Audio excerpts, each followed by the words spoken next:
In pandemic news, coronavirus has now killed 6 U.S. citizens in the U.S., possibly more by the time you hear this, all occurring in Washington state. The virus appears to be spreading unabated throughout communities all over the world, although it's unclear just how bad the results could be. Nonetheless, the stock market fell thousands of points over the course of a week as large corporations warned that COVID-19 could affect their supply lines, the largest stock drop since the Great Depression, although it rallied some immediately after. However, for anyone worried about coronavirus, you can keep yourself safe by following a few simple do's and don'ts. For instance, do wash your hands. Don't go anywhere near other human beings. Do stay home if you're sick.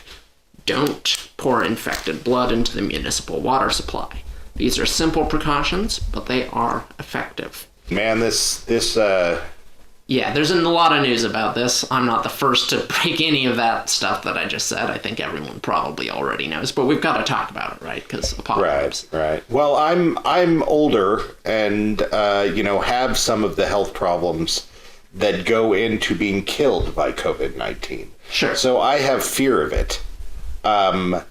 But you're young and you think you're going to live forever. So do you have any fear of COVID-19? I have fear for, I have a friend with cystic fibrosis. I see. So this isn't great for her. Right. Given that that's a disease of the lungs. Right. Yeah. So, I don't know. I worry about people who are at risk. But no, I'm not particularly worried for myself. Right. But, I don't know. What do you... Of course, this answer is not yes or no. My question is, do you think that they're overstating or understating the situation? In what ways do you think they're understating it? I mean, I think it depends on who you're listening to. I think some are alarmist and some are, too complacent. In what ways are they understating it? Well, obviously the administration is understating it, right? Right, yeah. For political purposes, but I think people are coming down on Trump for that. I think kind of anyone would have done that. I agree. I think his Trumpisms make it easy to come down on everything he does. But I don't see this. I think when he does something that's in his self-interest, he's just not very good at pretending like he cares, really. Yeah. So I think his self-interest is very clear at all times. But I think really any other president would be saying some variation of, don't panic.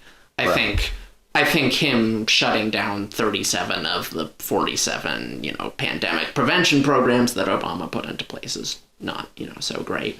Right. He probably shouldn't have done that. But as to the actual question you asked, I think I see a lot, the talking point I hear is, the flu's killed more people. But, the flu is seasonal, and it's going to be gone soon, and we have a vaccine, and it's nowhere near as infectious. So right, it kills more people because it has so far infected more people. Right, that's not going to continue to be the case. So I just hear, if you're young and healthy, you've got nothing to worry about. But not everyone is young and healthy. Right. Yeah. Right. So that's just a response that kind of strikes me as a little bit lacking in compassion or insight. I mean, a guy recently said, I think it was a CDC guy, maybe it was just an epidemiology professor, but anyway, someone who knows what they're talking about. They said this thing could infect 40 to 70% of the planet. So, and if it kills 1% of those people, that's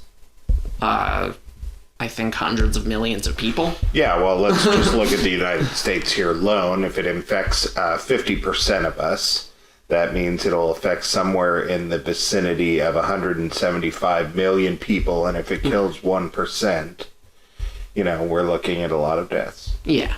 And if you look in the world as a whole, you're talking billions of people. Right. And so, yeah, I think the damage is definitely not going to be the worst in, the United States. The damage is going to be really bad in developing countries, or probably, I think it's already happening in China, where so many people get sick enough that they have to go to the hospital, that the hospital can no longer effectively treat the people who are there, And then you have a situation where people are dying even though deaths were preventable just because the medical resources are overwhelmed. Right.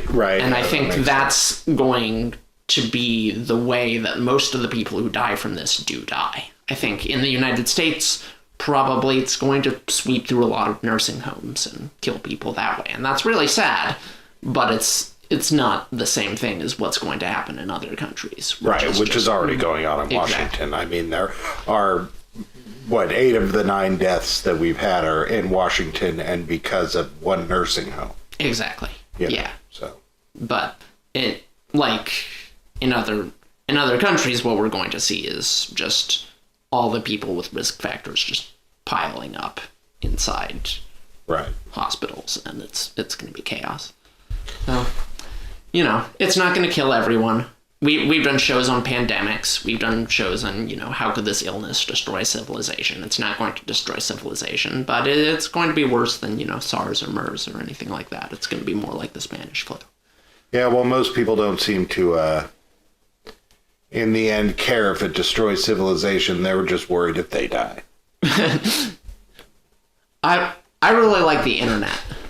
I don't want civilization to go, personally. That's like that Twilight Zone where the guy's the last person on Earth, but his glasses break. Right. To me, being the last person on Earth, but there's no internet, like, what's the point?